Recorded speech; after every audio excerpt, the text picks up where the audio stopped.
Vamos então à palavra de Deus. Evangelho de João, capítulo 5, a partir do versículo 1. Diz assim a palavra de Deus: passadas estas coisas, havia uma festa dos judeus e Jesus subiu para Jerusalém. Ora, existe ali junto à porta das ovelhas um tanque chamado em hebraico Betesda, o qual tem 5 pavilhões. Nestes jazia uma multidão de enfermos, cegos, coxos, paralíticos, esperando que se movesse a água. Porquanto um anjo descia em certo tempo, agitando-a, e o primeiro que entrava no tanque, uma vez agitada a água, sarava de qualquer doença que tivesse. Estava ali um homem enfermo, havia 38 anos. Jesus, vendo-o deitado e sabendo que estava assim há muito tempo, perguntou-lhe: queres ser curado? Respondeu-lhe o enfermo: Senhor, não tenho ninguém que me ponha no tanque quando a água é agitada, pois enquanto eu vou, desce outro antes de mim. Então lhe disse Jesus: levanta-te, toma o teu leito e anda. Imediatamente o homem se viu curado, e tomando o leito, pôs-se a andar, e aquele dia era sábado. Não feche a sua Bíblia, mantenha a sua Bíblia aberta, porque eu vou respaldar a minha fala nesse texto bíblico. Deus, que a Tua palavra possa produzir arrependimento e fé, e que os corações, meu Deus, aqui presentes, ou esses que estão nos assistindo pela internet, sejam, meu Deus, profundamente atingidos por essa mensagem, e que reconheçam que Jesus Cristo é o Senhor e o Salvador de nossas vidas, para a glória de Deus Pai. Amém, amém, amém. Queridos, o pecado, ele deforma o ser humano. Nós vemos aqui no texto um homem que estava paralítico há 38 anos. Ele não tinha 38 anos. 38 anos é apenas o tempo em que ele estava paralítico. O texto nos dá a entender que ele estava paralítico por causa do pecado. Porque Jesus Cristo, depois de haver o curado, encontra-se com ele mais tarde lá no templo e diz a ele o seguinte, versículo 14: olha, que já estás curado, não peques mais, para que não te suceda coisa pior. Queridos, o fruto do pecado, o salário do pecado, o resultado do pecado, diz a Bíblia em Romanos 6:23, que é a morte. E o pecado, ele tem deixado muita gente paralítica. Paralítica no físico, paralítica nas emoções, paralítica na inteligência, paralítica nos relacionamentos e, sobretudo, paralítica no âmbito da fé. O pecado, ele deforma, ele destrói, ele esmaga o ser humano. Um sujeito preso aos vícios, ele vai se deformando dia a dia em todas as dimensões.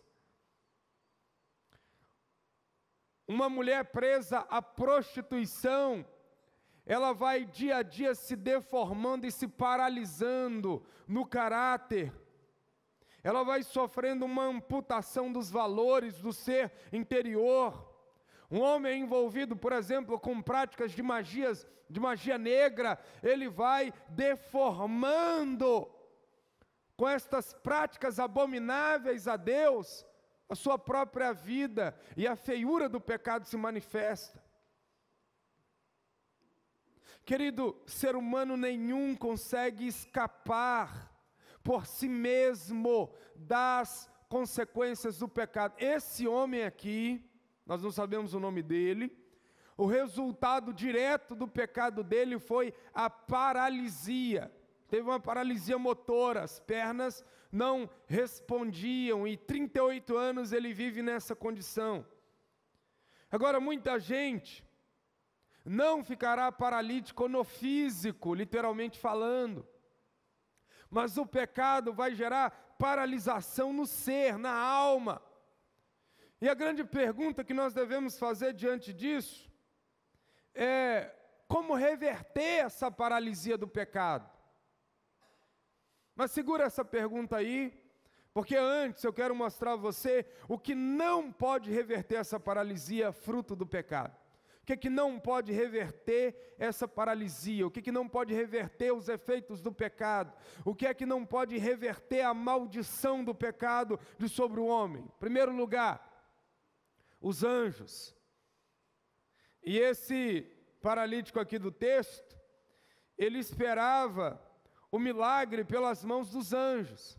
Ele esperava que os anjos viessem para agitar as águas do tanque de Betesda e ele então pulasse e fosse curado. Mas 38 anos ele espera pelos anjos e não é atendido, porque aquela paralisia não seria revertida pelos anjos, como a sua paralisia não pode ser revertida pelos anjos, como o seu pecado não pode ser revertido pelos anjos, nem pelos serafins, nem pelos querubins. Mas em segundo lugar, o que não pode reverter essa paralisia fruto do pecado? Um lugar sagrado.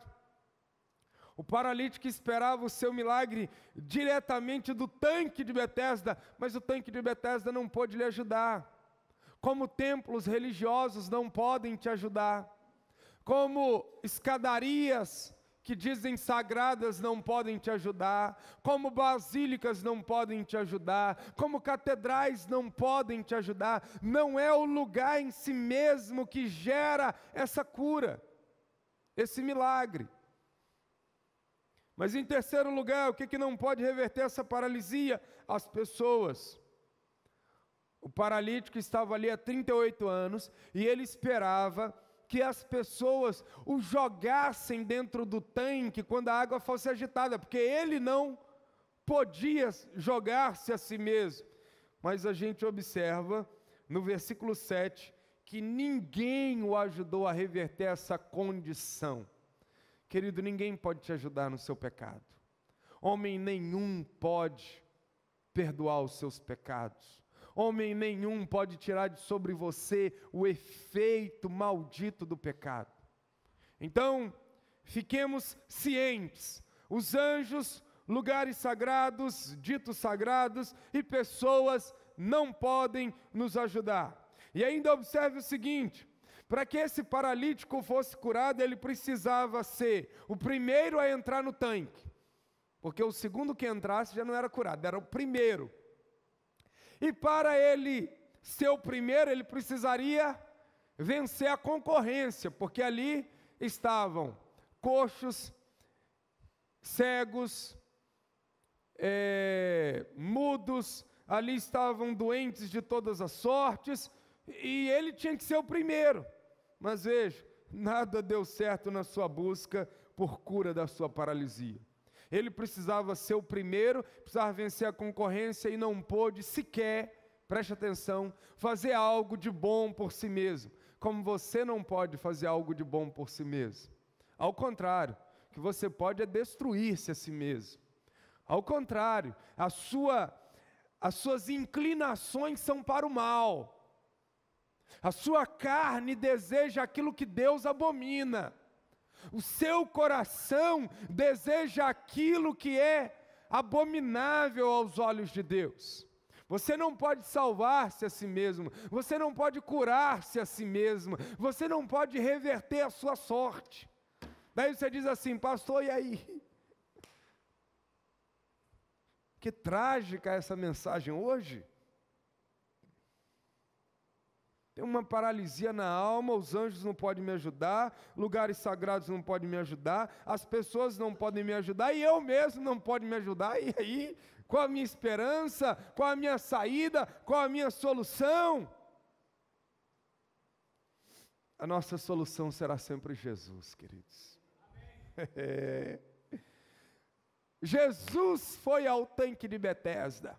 Aquilo que os anjos não puderam fazer por esse homem, aquilo que o lugar não pôde fazer por esse homem, aquilo que as pessoas não puderam fazer por esse homem, aquilo que ele mesmo não pôde fazer por si mesmo, Jesus Cristo fez por ele. Louvado seja o nome de Jesus.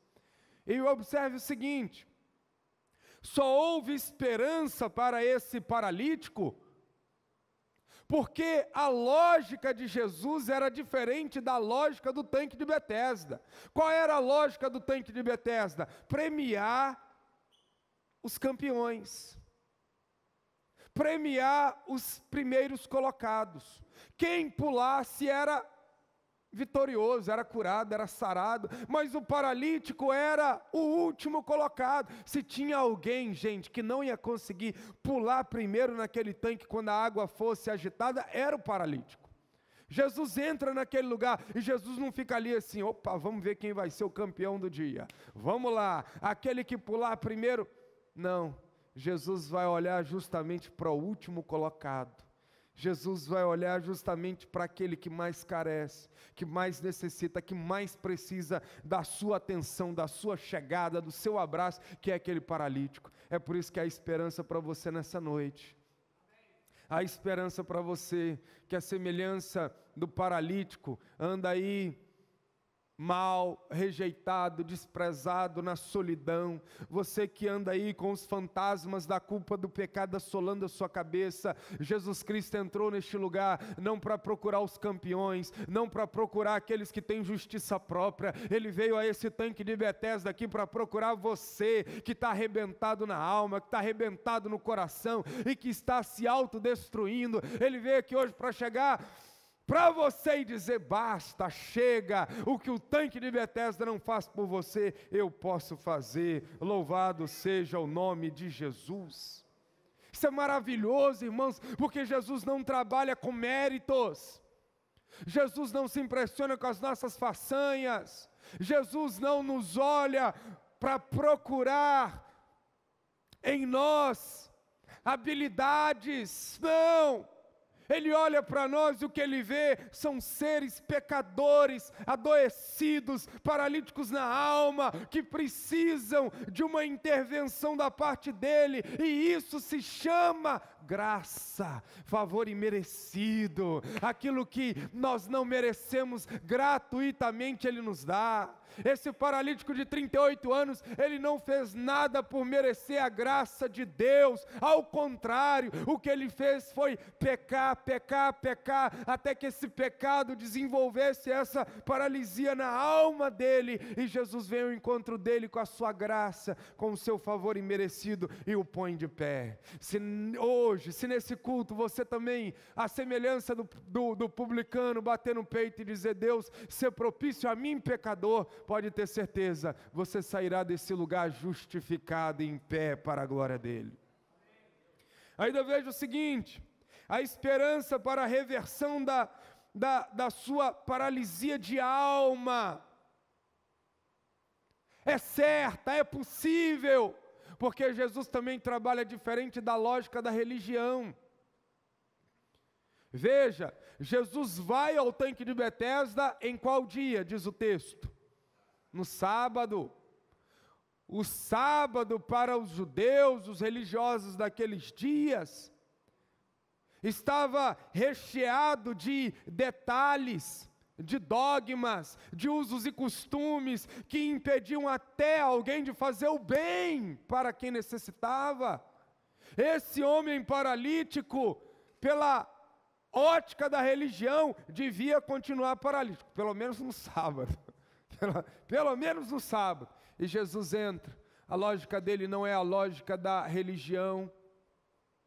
A lógica dele é a lógica do amor, é a lógica da graça, é a lógica da sensibilidade, da alma. Jesus procura aquele que está sofrendo, Jesus procura aquele que está caído, Jesus procura aquele que está com o seu pecado gerando consequências terríveis, e Jesus se encontra para reverter isso. Porque a lógica da religião desalmada não habita no peito daquele que é o Filho de Deus, louvado seja o seu nome.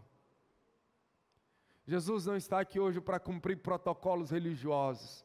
Ele está aqui porque Ele te ama, porque Ele quer reverter o pecado na sua vida, quer te dar uma vida poderosa, que seja vivida de fé, em santidade de vida, na presença e para a glória de Deus Pai. É isso que Jesus faz por nós, bendito seja o teu nome. Pois bem, mas eu ainda quero seguir falando sobre Jesus. E eu estou interessado agora em olhar diretamente como Jesus tratou esse paralítico. Aliás, querido, sempre que você lê a Bíblia, de Gênesis a Apocalipse, você tem que procurar Jesus na Bíblia. A Bíblia sem Jesus é um livro qualquer. A Bíblia só é a palavra de Deus porque nele está a palavra encarnada que é Cristo Jesus. O melhor da Bíblia é Jesus. Você pode falar isso comigo? O melhor da Bíblia é Jesus. Escreve isso lá no seu Facebook depois. Dá uma moralzinha, coloca pastor Elton Cardoso. Brincadeira. Mas grave isso, o melhor da Bíblia é Jesus, tá bom? O melhor da Bíblia é Jesus. Então, o que é que esta passagem bíblica revela sobre Jesus? Mais do que até aqui eu já mostrei. Então vamos lá, em primeiro lugar,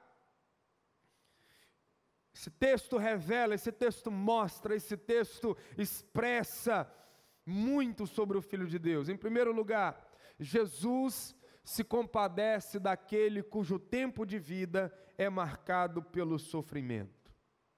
Versículo 6, queridos. Olha o que diz o versículo 6. Jesus, vendo-o deitado e sabendo que estava assim há muito tempo. Veja, ele entrou no local, ninguém falou para ele sobre aquele homem, ninguém deu o histórico daquele homem, o currículo vitae daquele homem, mas Jesus olha para aquele homem e ele tem o discernimento de que aquele homem estava assim há muito tempo. E que muito tempo é esse? 38 anos de sofrimento. Queridos, a paralisia é terrível em si mesma, é um mal hediondo, assustador, pensar em ficar paralítico por conta de um pecado, ou de pecados. Mas tem o agravante de 38 anos. Quando Jesus entra naquele lugar, onde tem 5 pavilhões, cercado de muita gente, os olhos de Jesus seguem na direção desse homem, 38 anos de sofrimento. E quando Jesus percebe esse tempo que é marcado por sofrimento, desperta compaixão em Jesus, e Jesus segue na direção dele para reverter essa paralisia. Queridos, Jesus só se fez pecado por nós na cruz, porque Jesus se compadeceu do nosso sofrimento. Jesus teve misericórdia desse homem, do seu sofrimento, nessa vida terrena, tomado por 38 anos. Isso desperta o coração de Jesus, mas veja, o que sensibiliza, o que compadece o coração de Cristo por nós, não são só 38 anos. Quando Jesus olha para mim, para você, Ele vê que o Deus Pai plantou em nós a eternidade. Está lá em Eclesiastes capítulo 3, e pôs Deus a eternidade no coração do homem. Você é imatável, inventando uma palavra aqui. Ou você é imorrível, inventando uma palavra aqui, um neologismo. O seu corpo pode ficar por um tempo separado da sua alma, mas quando você morre aqui, a sua alma sai do seu corpo e ela é dirigida então somente para 2 lugares: ou ela volta para a presença de Deus e vai desfrutar das bênçãos celestiais, ou ela é dirigida imediatamente para o inferno, para o lugar de tormento. O que é que leva Jesus Cristo à cruz do Calvário? É perceber não apenas 38 anos que marcaria a nossa vida de sofrimento, mas é olhar para nós e perceber que a eternidade sem o sacrifício dele nos condenaria a uma vida sem fim no inferno, a uma vida infinita no inferno. Quando Jesus Cristo viu que o ser humano, após ter pecado, estava para sempre afastado de Deus, e que só havia um remédio, que só havia uma solução, se Ele fosse à cruz do Calvário e morresse em nosso lugar. Ele se compadece então da sorte que havia caído sobre o ser humano, e Ele morre em nosso lugar, nos justificando dos nossos pecados diante de Deus. E daí então se abre para nós Romanos 8, capítulo 1, Romanos 8, versículo 1, melhor dizendo: agora pois, já nenhuma condenação há para os que estão em Cristo Jesus, o nosso Senhor. Aleluia, louvado seja o nome de Jesus. Querido, quando Jesus olha para a sua vida, e se você está aqui vivendo uma vida distante de Deus, para si mesmo, no pecado, você que não tem certeza da salvação, Jesus olha para você e Ele vê além dessa vida. Ele vê uma outra vida que coexiste simultaneamente, dizendo, com essa, que é o inferno que está acontecendo agora, que é o céu que acontece agora, em paralelo com a dimensão terrena. E Jesus sabe que se você morrer sem Ele, a sua sorte será no inferno. Por isso Ele se compadece do seu coração. É por isso que você está aqui hoje, é por isso que você está aí na internet me assistindo, porque Jesus quer romper com esse tempo de sofrimento eterno na sua vida. Louvado seja o nome de Jesus. Em segundo lugar, o que esse texto revela de Jesus? Esse texto mostra que Jesus, antes de curar, Ele quer entrar num relacionamento conosco. Versículo 6, perguntou-lhe: queres ser curado? E essa pergunta aqui, queridos, não é uma pergunta boba, não é uma pergunta irônica, não é uma pergunta impertinente, como alguns julgam, mas é uma pergunta nevrálgica, tanto como a pergunta: queres ser salvo? Porque hoje nós temos muito stand-up evangélico, não é? Que pode pegar essa pergunta de Jesus, né? Jesus que chega, um sujeito está ali no tanque de Betesda, 38 anos, e Jesus chega para o cara e pergunta assim: queres ser curado? E aí o sujeito volta para Jesus e diz: não, eu quero uma cadeira de roda motorizada. Não é? Hoje a gente tem muita gente assim que vai para o texto bíblico procurando piada na Bíblia. Mas não existe uma letra que saiu da boca de Jesus Cristo que não tenha sentido. Deus nunca falou uma palavra inapropriada. Nunca. Todas as palavras, todas as perguntas de Jesus têm um propósito. Eu poderia pregar uma mensagem só nessa pergunta: queres ser curado? Melhor, só o que está por trás dessa pergunta. Mas eu não vou fazer isso hoje. Eu só quero dizer a você o seguinte: Jesus pergunta: queres ser curado? Porque Jesus não cura alguém que não queira, tanto quanto não salva quem não queira. Gente, Jesus não queria sair no tempo do seu ministério terreno curando as pessoas só para fazer números. Não, Ele queria curar para salvar. Ele queria curar para perdoar os pecados. Ele queria curar para tornar aquele curado discípulo. Portanto, quando Jesus faz a pergunta: queres ser curado? Jesus está querendo entrar em relacionamento com esse paralítico. Porque Jesus não é como os médicos. O que os médicos fazem? Receitam remédio, tratamento, cirurgia, terminou ali, você para um lado, o médico para o outro. Jesus não. Jesus é aquele médico que, uma vez entrando em contato conosco, Ele quer conosco ficar para todo sempre. Louvado seja o nome de Jesus. Então a pergunta para você nessa noite, a semelhança do que Ele fez para aquele paralítico, é: queres ser salvo? Essa pergunta implica em relacionamento com Jesus. Queres ser salvo? Porque se alguém responder assim: claro, Elton, Ser salvo do inferno? Ser salvo de uma vida distante de Deus para todo sempre, afastado das coisas boas? Ser salvo do inferno, onde o diabo estará presente?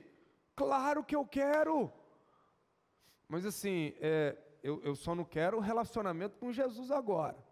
Agora não, estou muito jovem, quero curtir muita vida, tenho muitos prazeres para descobrir, tenho muita cocaína para cheirar, tenho muito baseado de maconha para fumar, tenho muitas meninas para pegar, ou tenho muitos meninos para pegar, eu tenho ainda muitos negócios ilícitos para eu avolumar o meu patrimônio. Então assim, ser salvo, claro que eu quero, mas não abrindo mão das bebedeiras, dos rocks, das orgias, das festinhas, não, é isso não.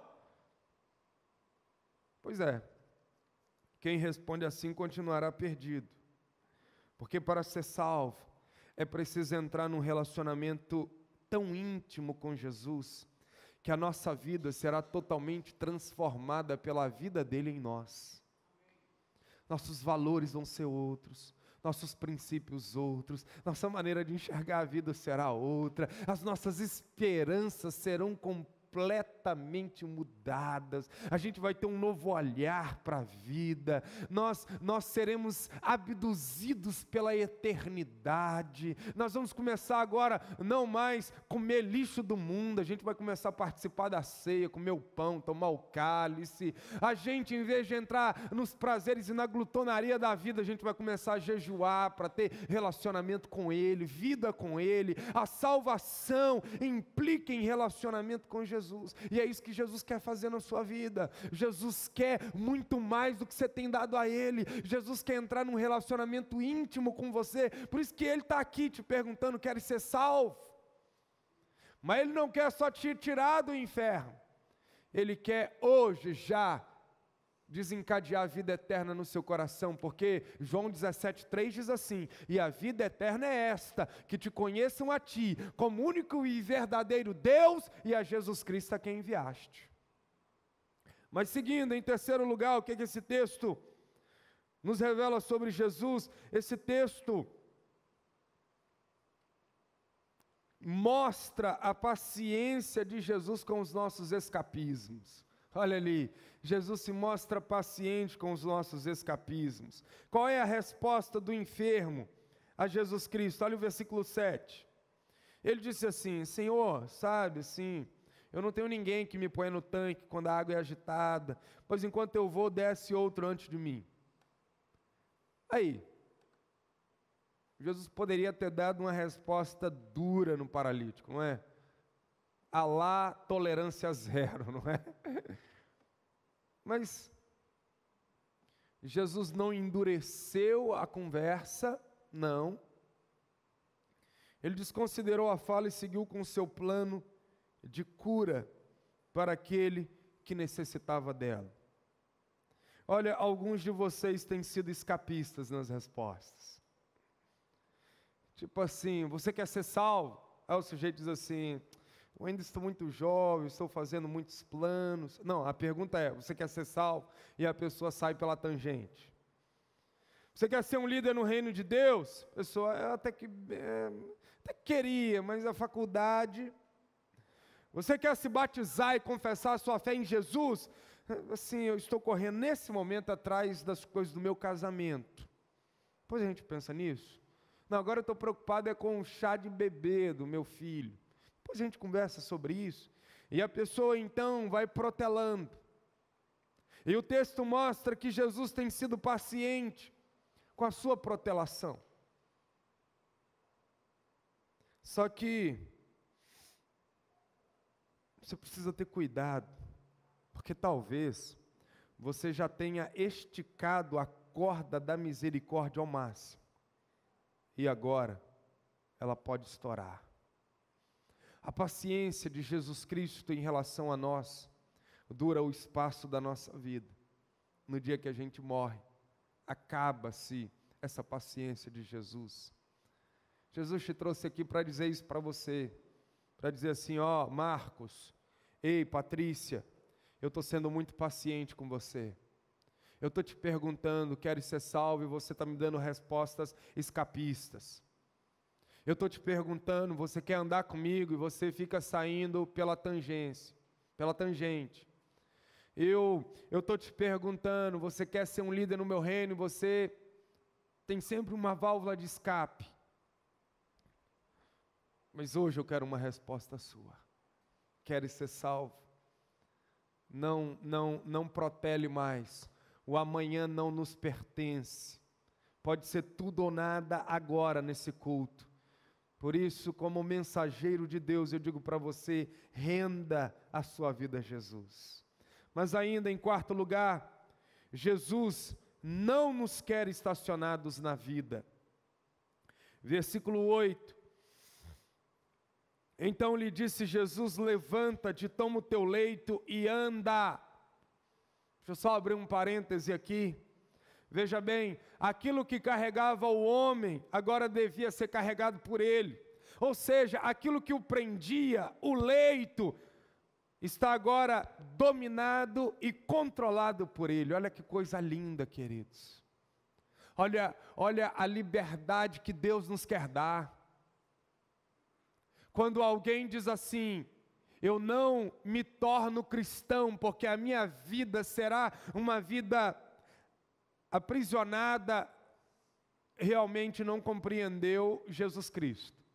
Eu concordo quando alguém diz assim, não, eu não vou entrar nessa religião, porque essa religião vai acabar com a minha vida. Concordo. Religião é cheia de dogmas, regras, e etc, etc. Jesus Cristo não. A palavra de Deus diz o seguinte em Gálatas, para a liberdade foi que Cristo nos libertou. Aleluia. O que prende o homem é o pecado. Veja, o que prendia esse homem era o pecado. Ele agora vive deitado num leito, aprisionado num leito, tanto quanto muita gente hoje vive aonde? Aprisionada no leito das drogas. É um escravo das drogas, é um escravo das bebedeiras, é um escravo do próprio coração, e vem falar comigo que o escravo sou eu. Não, o escravo é você. Quem peca é escravo do pecado. Quem está em Cristo Jesus foi liberto, passou da morte para a vida, aleluia. Quem está em Cristo Jesus, querido, prova da verdadeira liberdade, porque conhecereis a verdade, e a verdade vos libertará, e a verdade é Jesus, a verdade é Jesus Cristo. Então aquilo que hoje te domina, te escraviza, te mina por dentro, te adoece na alma, gera ansiedades no seu coração e culpas da sua alma, é isso que Deus quer romper e te tornar alguém livre. Queridos, quando eu vou lá para o plano original de Deus, o plano original de Deus é Gênesis capítulo 1 e 2, está lá, Deus fez todas as coisas, no sexto dia Deus cria o homem, e Deus chama o homem e diz assim, olha, tu governarás sobre tudo. Deus fez o homem para governar sobre tudo, para governar a si mesmo e todas as coisas, mas o pecado entra e o homem é reduzido à escravidão, mas Jesus Cristo veio a esse mundo, morreu na cruz, ressuscitou ao terceiro dia, para nos fazer livres outra vez, para a sua glória. Louvado seja o seu nome, louvado seja o seu nome. Então com Jesus com esse paralítico, Jesus quer levantá-lo, Jesus não quer vê-lo estacionado na vida. E ele ficou 38 anos vivendo em função de si mesmo ali, escravizados, num tanque chamado Betesda. E Jesus quer que você se levante hoje.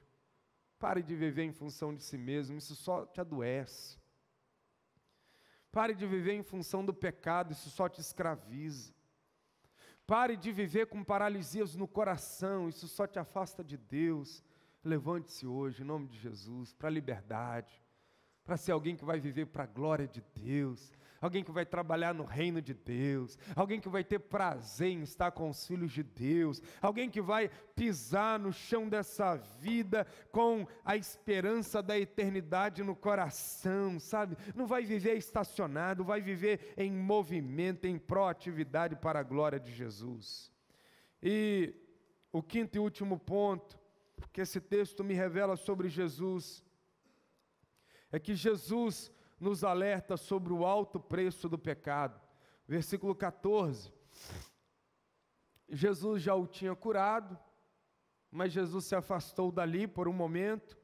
Depois Jesus então encontra com esse ex-paralítico, agora andando no templo, e Jesus então olha nos olhos daquele homem e diz assim: já estás curado, não peques mais, para que não te suceda coisa pior. Olha que já estás curado, não peques mais, para que não te suceda coisa pior. Queridos, quando eu penso em pecado, essa fala de Jesus é uma das que mais aterroriza o meu coração. É a que mais causa impacto no meu coração. Porque vamos dialogar com Jesus assim: Jesus, 38 anos o cara viveu paralítico aí. O que pode ser pior do que viver 38 anos paralítico? Sem família, sem casa, sem direitos, abandonado, esquecido. Jesus, espera aí. O quê? Tem algo pior do que viver 38 anos dessa forma? E Jesus diz assim: tem, Welton? Tem, claro que tem. Eu digo: o que é? E Jesus diz assim: é o homem morrer no seu pecado. Porque eu tenho dito aqui incansáveis vezes, só há 2 lugares em que nós podemos tratar o pecado do nosso coração: ou é na cruz de Cristo, ou é no inferno. Não existe outro lugar. Na cruz de Cristo, os meus pecados são lançados sobre Jesus, e a justiça, a santidade, a perfeição, a bondade, o perdão, a graça dele vem sobre mim. Aí me cura, aí me salva, aí me liberta, aí me perdoa, aí me reconecta com Deus. Mas o homem que não jogar os seus pecados na cruz de Cristo por meio da fé, terá que pagar cada um dos seus pecados no inferno. E um Deus eterno que é ofendido na sua santidade exige uma reparação eterna dos seus ofensores. Por isso o inferno, ele é sem fim. Eu quero dizer para você, com todo o meu amor e com todo o meu carinho, com todo o meu desejo de ver você salvo, não brinque com o pecado. Não brinque com o pecado, ele paralisa a vida. Não trate o pecado com carinho, ele vai destruir você por dentro. Não seja romântico com o pecado, o abraço dele conduz ao inferno. Menininha, para de querer viver para si mesmo, isso conduz ao inferno. Aí, garotão, deixa esses pecados de lado, isso vai te conduzir ao lugar aonde o diabo está. Mulher, conserte a sua vida com Deus hoje, porque o pecado cobra um preço alto demais. O pecado, ele é tão sério, gente, tão sério, que levou o Filho de Deus a morrer numa cruz em nosso lugar. Porque Jesus Cristo, no jardim do Getsêmani, quando ele está orando ao Pai, ele está suando como gotas de sangue, ele fala com Deus assim: Pai, se possível passa de mim este cálice é a cruz, é o sofrimento que está por vir. Em outras palavras, Jesus está dizendo assim: Deus, o Senhor tem um plano B para perdoar o pecado do homem. O Senhor tem um outro método para reparar o pecado do homem. Caminho assim, mais fácil, mais light, sem tanto sofrimento, sem tanto sangue. E o silêncio de Deus em relação a Jesus naquela hora é a mais alta e sonora afirmação: filho, não tem um outro caminho para redimir o pecado humano, somente o caminho do sofrimento, do sangramento, da coroa de espinho, do dos cravos nas mãos, dos cravos nos pés, do meu abandono na cruz, da morte. Daí,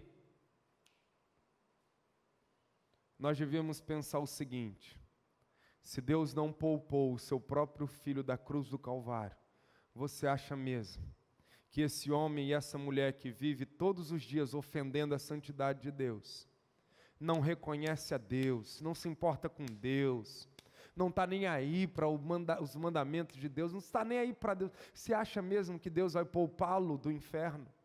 Sendo que Deus, o Pai, não poupou Jesus Cristo do inferno.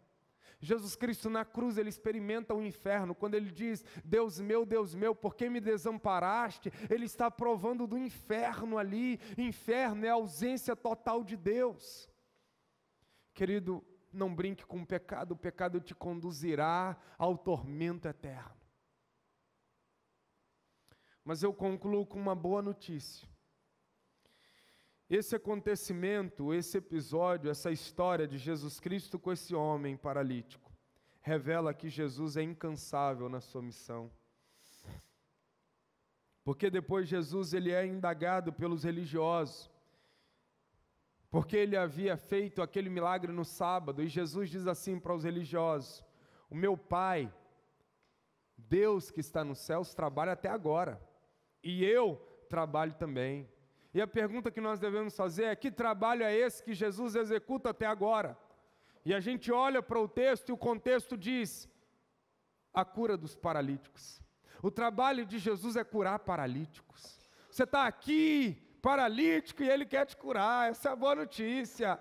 Você está aqui paralisado na alma, no ser, nas emoções, está por dentro assim, como alguém morto. Jesus trabalha para levantar você e botar os seus pés em movimento, botar a sua vida em movimento, fazer você voar como uma águia. Jesus trabalha até agora para reverter a paralisia do pecado, para reverter a paralisia da alma.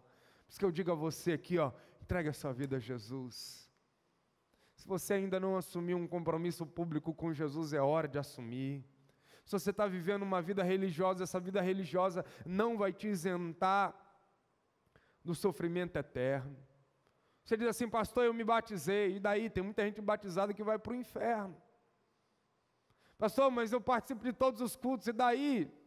Gente que participa dos cultos vai para o inferno. Pastor, quem é que não vai? Aqueles que abriram o coração para Jesus Cristo, o trabalhador, mudar toda a aparelhagem do seu íntimo, mudar tudo por dentro, te colocar em pé na vida. É o sangue dele que nos perdoa os pecados, é ele que nos dá uma nova vida. Vamos ficar em pé. Ministério de louvor aqui à frente. Eu quero orar por sua vida. Agora, vou fazer uma oração. O pessoal que está assistindo-nos pela internet vai ser abençoado por essa oração, mas eu quero que nós saiamos desse lugar dizendo que o Espírito Santo é bem-vindo não aqui apenas, é bem-vindo no nosso coração. O Espírito Santo que nos convence do pecado, da justiça e do juízo, e que aplica a obra de Cristo no nosso coração. Pai, a Tua palavra é um grande apelo, e o apelo da Tua palavra foi feito a todos quantos estão aqui, e aos que estão nos assistindo, meu Deus, pelo YouTube, pela internet. Pai bendito, Deus de toda glória, que o Senhor continue a trabalhar aqui e agora nos nossos corações, a fim de nos levantar, de nos tirar desse leito, de nos tirar dessa poeira, de nos tirar desse chão amargo da condição de condenados. Trabalha em nós, Pai. Trabalha no coração dessa menina, trabalha no coração desse homem. Leva o Deus a viver para Ti. Leva o Deus a se entregar. Leva o Deus a uma vida nova para a Tua glória. E que a graça do Teu Filho Jesus, o Teu amor, ó Deus Pai, e a comunhão do Espírito Santo, seja conosco hoje e sempre. Amém.